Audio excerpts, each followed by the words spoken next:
যা হাওয়া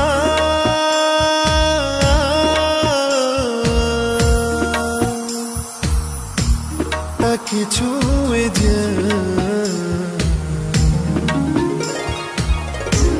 তারি কাছে বলে আমারই কথা তারি কাছে বলে। স্টারডম বলে একটা শব্দ আছে।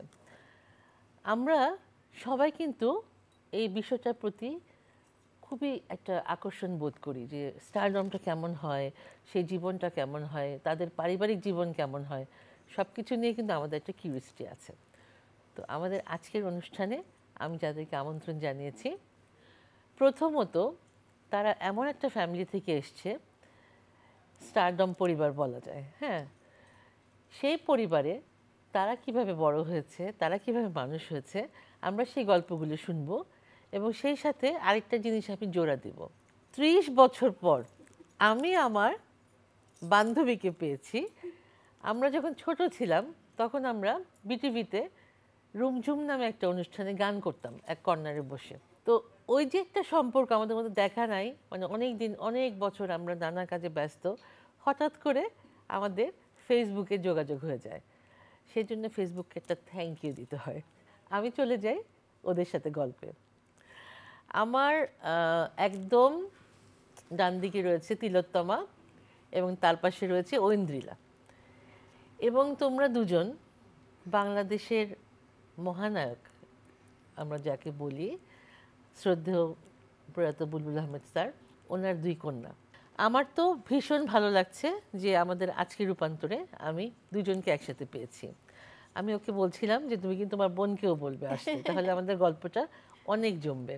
তো আমরা আজকের আড্ডার মধ্যে একটু তোমাদের সাথে সময় কাটাবো, আর আমরা একটু স্যারের কথা শুনবো, আমরা একটু আন্টির কথা শুনবো, যে ফ্যামিলিতে তোমাদের জন্ম। তো প্রথমত তোমার বাবা এমন একজন অভিনেতা ছিলেন মানে যার কোনো তুলনা নেই। তো তার কন্যা হিসেবে তোমাদের কতটুকু গর্ববোধ হয়? আলহামদুলিল্লাহ, অনেক গর্ব, সবসময় গর্ব করি। মানে ছোটবেলা অতটা বুঝতাম না, কিন্তু আব্বু চলে যাবার পর এখনও যখন মানুষের কাছে আব্বু সম্পর্কে সব ভালো কথাই শুনি, আল্লাহর রহমতে সব সময় ভালো কথা শুনি। যখনই যার সাথে দেখা হয় ও সবাই বলে ভালো মানুষ ছিলেন, উনি খুব মহানায়ক ছিলেন, উনি একজন ভালো ব্যাংকার ছিলেন, সব কিছু আল্লাহর রহমতে ভালো যখন শুনি অসম্ভব গর্ব হয়। তো যখন তার যে স্টারশিপটা যখন ছিল, হ্যাঁ, ওই সময়টাতে তো জন্ম হচ্ছে ও, ও পেয়েছে স্টার বাবা, আমি পুরো হ্যাঁ সুপারস্টারের মেয়ে। তখন ওই সময়ের অনুভূতিটা তোমার কেমন ছিল? আমার অনুভূতি তো আসলে আমি তো মানে আম্মা যেটা বলে যে পেট থেকে বের হয়ে ক্যামেরার সামনে, আর বাসায় সবসময় সকাল উঠে দেখতাম জার্নালিস্ট আসছে, তারপরে আব্বুকে এক্সারসাইজ করানোর লোক আসতো, তারপরে আমরা শুটিংয়ে যাচ্ছি, হয় বিটিভিতে যাচ্ছি, না হলে এফডিসিতে যাচ্ছি। আমি সবসময় আমার ইন্টারভিউগুলোতে বলি যে বিটিভি আর এফডিসি আমার খেলার জায়গা, ঘুমানোর জায়গা এরকম ছিল। হ্যাঁ, তো ওইখানে ঘুরতে ঘুরতে আমিও কখন ক্যামেরার সামনে চলে আসছি, আর যেখানেই যেতাম এত মানুষ আমাদেরকে সবাই এত অনার করতো আব্বুর সম্মানে, যেটা সবসময় বলি যে আব্বুর সম্মানে সম্মানিত হয়েছি ছোটোর থেকেই। সবসময় প্রিভিলেজড, আমরা সবার আগে আমাদেরকে অনার করে কোথাও নিয়ে যাচ্ছে বা এসে সবাই কথা বলছে। তো বুঝতাম যে সবার অন্য 10টা ফ্যামিলি থেকে আমাদের ফ্যামিলিটা একটু আলাদাভাবে ট্রিটেড। আলহামদুলিল্লাহ আব্বুর যে স্টারডামটা ছিল খুব পজিটিভ ছিল, সবার কাছে পজিটিভ ভাইব পেতাম আমরা। তো ওইটা খুব ভালো লাগতো, এনজয় করতাম, এবং ওইটা থেকেই আরও ইচ্ছা হতো যে হ্যাঁ আব্বুও করছে আমরাও করি, ওইভাবেই তো কাজ করা। এছাড়া যে উনি যখন শুটিং করতে যেতেন ঢাকার বাইরে বা দেশের বাইরে, তোমাদের তো নিয়ে যেতেন? আমাদের নিয়ে যেতেন, তাহলে এটাও তো একটা প্লাস পয়েন্ট অনেক, তাই না? সাথে নিতেন আব্বুর সাথে দেশে বিদেশে সব জায়গাতেই সব মানে শুটিং হলে আমাদেরকে নিয়ে যেতাম। আবার আমাদের বাসায় স্ক্রিপ্টিং এর কাজ হতো, মিউজিকের কাজ হতো, মানে আমরা সারাক্ষণ এগুলোর মধ্যেই ছিলাম। তোমরা তো 3 ভাই বোন? 3 ভাই বোন, জি। 3 ভাই বোন, মানে 3 জনের মধ্যে সবচেয়ে বেশি আদরের মনে হয় ছোট। অবশ্যই, হ্যাঁ, যতটুকু শুনেছি সবচেয়ে আসলে আদরের কিন্তু সবাই, ছোটটার প্রতি একটু বেশি অ্যাট্রাকশন থাকে বাবা মায়ের। একটু মায়ের কথা বলো। মায়ের কথা, আম্মু তো যেটা ছিল, আম্মা তো ইউজ টু আব্বুর অ্যাক্টিং সবকিছুতে, আর আম্মারও অনেক ইনপুট ছিল, আম্মু অনেক অ্যাডভাইস করতেন। আব্বু সব সময় সবাইকে, ইভেন আমাকেও যেটা একটা মজার আমাদের অভিজ্ঞতা যে বাসার যে কোনো ডিসিশন হলেও আব্বু যেমন আমাদেরকে জিজ্ঞেস করতেন, যদি আমি সবার চেয়ে অনেক ছোট, ওদের চেয়ে অনেক ছোট, তারপরে আমারও একটা ওপিনিয়ন চাইতেন। এরকম আমারও সবসময় তো সব আগে প্রায়োরিটি ছিল। তো স্ক্রিপ্টের ব্যাপারে হোক, সিনেমা করবে কি না, এখন আম্মা থেকে শুরু করে আমাকে পর্যন্ত আব্বু জিজ্ঞেস করতো যে আমি কি স্ক্রিপ্টটা নিয়ে কাজ করবো, আমি কি আর্টিস্টটাকে নেব, এই কাজটা করব। আর আমার ক্ষেত্রে যেটা হচ্ছে আব্বুর কারণে মিডিয়াতে আসা, বাট আম্মার সহযোগিতা ছিল, কারণ আমার সাথে সব নাচের রিহার্সাল, নাটকের রিহার্সাল, ফ্যাশন শো রিহার্সাল সবকিছুতে আম্মা যাবে, শুটিং এ যাবে। হয় না সবকিছুতে, মানে আজকে আমরা মাকে নিয়ে এসেছি যে মাছের আমরা সাহস পাই না। সবচেয়ে বড় কথা হচ্ছে যে ওনার সম্পর্কে একটা স্ক্যান্ডাল নাই, মাশাআল্লাহ, এই কথাটা সবাই বলে। চলচ্চিত্রের মতো একটা জায়গায় আলহামদুলিল্লাহ, এই পর্যন্ত আমি তো শুনি নাই আমার জন্মের পর থেকে। আমরা এত ফ্যান ছিলাম ওনার, কিছু কিছু মুভি মানে একেবারে মাইলস্টোন মুভি, খুব ভালো লাগতো, অভিনয় তো খুব দারুণ ছিল। আর একটা জিনিস হচ্ছে যে উনি যে ব্যাংকার ছিলেন প্রথমে, ছেড়ে দিলেন চাকরিটা। আব্বু তো একটা ভালো ব্যাংকের ম্যানেজার ছিলেন, ব্রাঞ্চ ম্যানেজার ছিলেন। তো আব্বুকে এত সময় দিতে হচ্ছিল মুভিতে, তখন আব্বুর মানে বস একটু ট্রান্সফার করে দিচ্ছিলেন ঢাকার বাইরে কোথাও। তো এদিকে শুটিং এর কাজ, এদিকে অ্যাক্টিং। তো উনি জিজ্ঞেস করছে তুমি শুটিং করবে না অ্যাক্টিং করবে? তো আব্বু তখন বলেছে যে আমি জীবন নিয়ে জুয়া শুরু করলাম, আমি অ্যাক্টিংটাকেই বেছে নিলাম। কারণ তার ছোটবেলা থেকেই নাটকের প্রতি একটা দুর্বলতা ছিল। স্টেজ শো করতেন, আস্তে আস্তে তো নাটকের টিভিতে আসলেন, তারপর মুভিতে আসলেন। তো তখন অনেক বড় একটা স্টেপ উনি নিয়েছিলেন। ওইটাই জীবন নিয়ে জুয়া সিনেমা আব্বু তৈরি করলেন, ওইটা নিজের লাইফেও ইমপ্লিমেন্টেড, জীবন নিয়ে জুয়াই খেলেছেন। গেল সেটা। আর তোমার দাদার বাড়ি সেটা কোথায়? দাদার বাড়ি আমাদের এটা অভয় দাস লেন বলে, টিকাটলি অভয় দাস লেনে। একেবারে মানে ঢাকাতে কি জন্ম? না, আব্বুদের হলো মেদিনীপুর। মেদিনীপুর থেকে ওই যে দেশ বিভাগের সময় আমার দাদা চলে আসেন, মানে ওনার এখানে বড় হয়েছে নাকি? হ্যাঁ, আব্বুর জন্ম এখানে, বাট আমার দাদার বাড়ি ওখানে সেটেল ছিল, আব্বু ওখানে পড়াশোনাও করেছেন। আব্বু আসলে সবচেয়ে ছোট, এখন কেউ নেই, এখন আল্লাহর রহমতে আমার একটা ফুপু বেঁচে আছেন। আব্বুর ইমিডিয়েট বড় কাজিনরা তো আছে? কাজিনরা আছেন, হ্যাঁ, দাদা বাড়ি সবাই আছেন। তো আমি তো শুনেছি তোমার বাবা নাকি অনেক মানে সবাইকে নিয়ে সবসময় থাকতে পছন্দ করতেন। একদম, মানে এত ব্যস্ততার মধ্যে আব্বু মানে সব উইকেন্ডে ভাগ্নির যে স্পেশাল ডে গুলাকে মনে করা, ছুটির দিনে ভাই বোনদের কাছে আমাদেরকে নিয়ে যাওয়া, মানে আত্মীয়তার বন্ধন এখনো আমাদের মধ্যে আছে মাশাআল্লাহ, ভালো। আর আব্বু সেটা বজায় রাখতেন, কারণ দাদা দাদি মারা যাওয়ার পরে ছেলের বাড়িতে মিলাদ হতো ওনাদের স্মরণে, তখন সব আত্মীয় স্বজন আসতেন। তো আব্বু আত্মীয় স্বজনকে খুব বেশি আব্বু ইভেন আমার চাচারটাও করতেন, আমার নানা নানিরটাও করতেন, সবকিছু আব্বু, মানে আব্বু ফ্যামিলি ওরিয়েন্টেড মানুষ ছিলেন, প্রাধান্য দিতেন সবকিছুতে। তোমার ভাইয়ের কথা বলো, কি করছে? ভাই আমার বড়, ও অস্ট্রেলিয়াতে আছে, হি ইজ এ ব্যাংকার। আচ্ছা, সিনেমাও করেছেন, হ্যাঁ। ডানপিটা ছেলের তো one of the main character. বড় ছেলের প্রথম সন্তান, একটা আদর তো প্রথমে ছিল, তারপর আমি আসার পর প্রথম মেয়ে আমি আদরটা নিয়ে নিলাম। তখন ভাইয়া একটু আমার কারণে বকা খেত, যে আমি কোনো দুষ্টুমি করলাম, কিন্তু আমি খেতাম না, দুজন মিলে একসাথেই করেছি, বেচারা বকাটা খেত। তারপর ও আসার পর আদরটা একটু দায়িত্ববোধ বেড়ে গেল, সব চলে গেল। আমাকে ওরা এখন পর্যন্ত বলে যে আমরা ভালোই ছিলাম, দুইজন ছিলাম, রাজত্ব করতাম, কোথা থেকে ওন্ডিলা আসলো, একটু বেশি সুন্দর, আমরা একরকম দেখতে, ও একটু অন্যরকম দেখতে, ও সব আদর নিয়ে নিলাম। ভাইয়া এখনো খেপায়, আসলে তো তোমরা তো ভাই বোন একরকম, ওরা দুজন একরকম, আমরা একটু মোটা সোটা, গোলগাল একরকম। ওরও হয়েছে।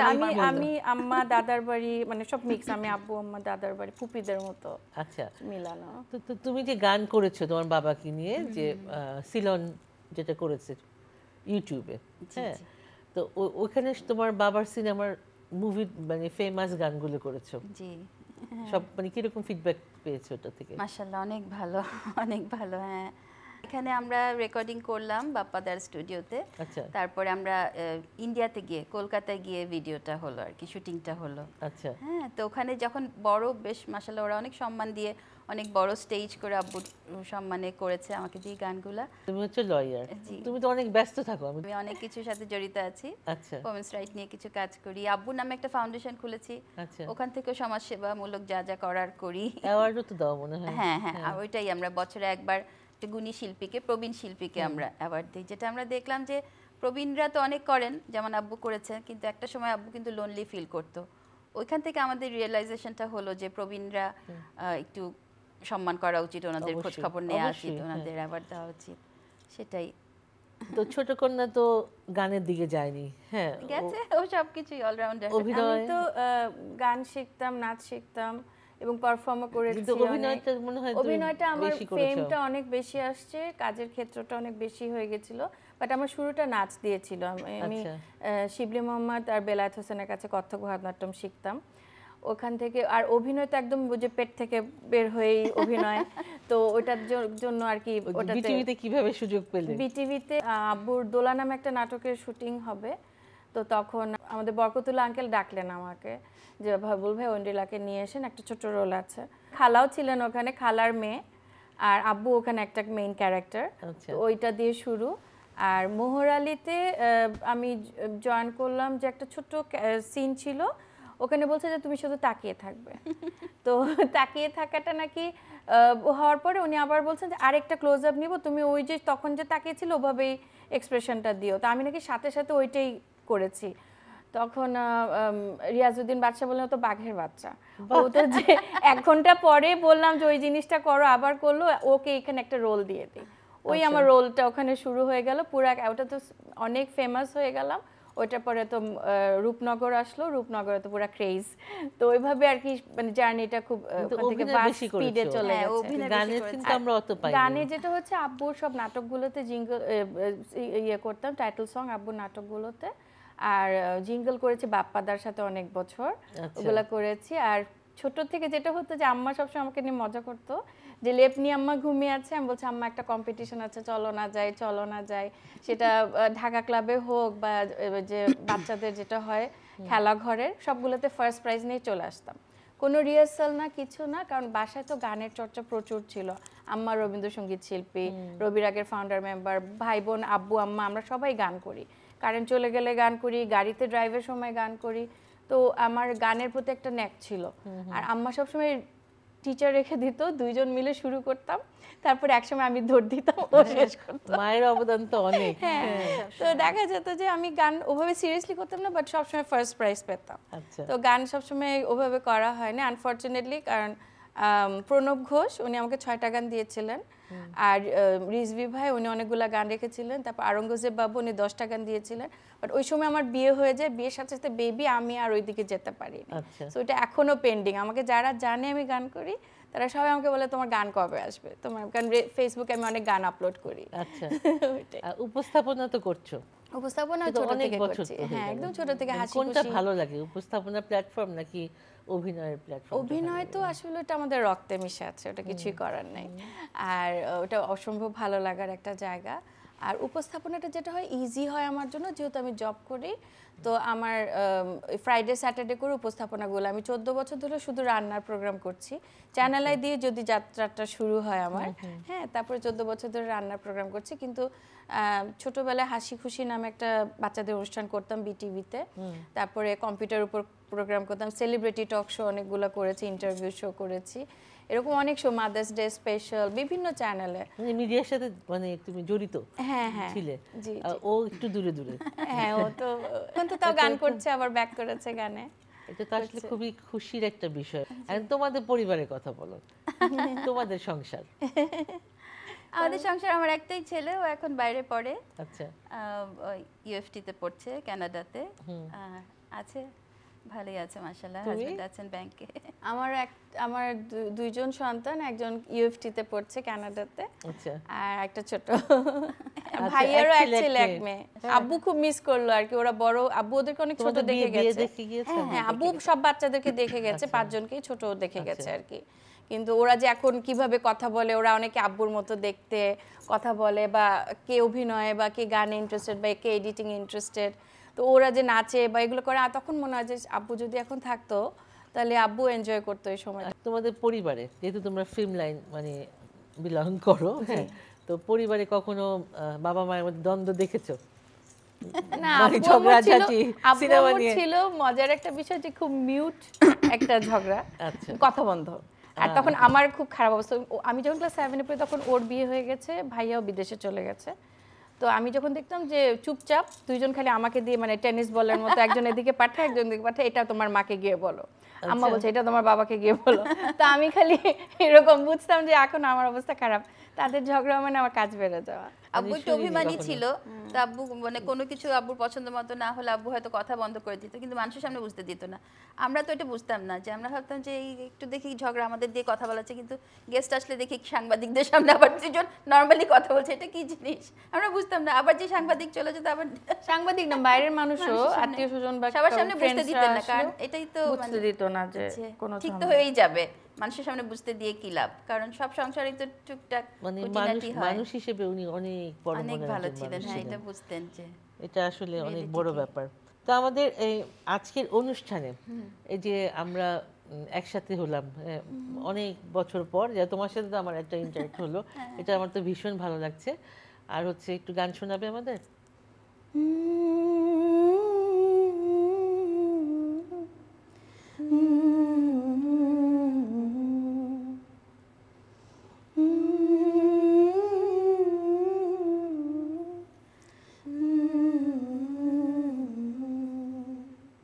শত জনমে স্বপ্ন তুমি আমার জীবনে এলে, কত সাধনায় এমন ভাগ্য মেলে, কত সাধনায় এমন ভাগ্য মেলে।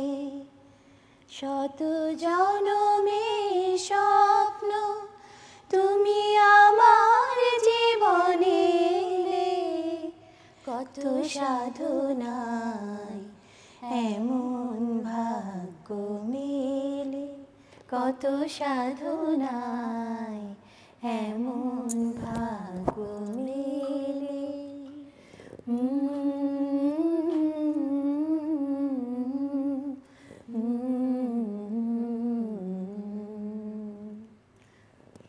যেমন মিষ্টি গলা তেমন মিষ্টি দেখতে, মানে একেবারে রূপে গুণে সরস্বতী।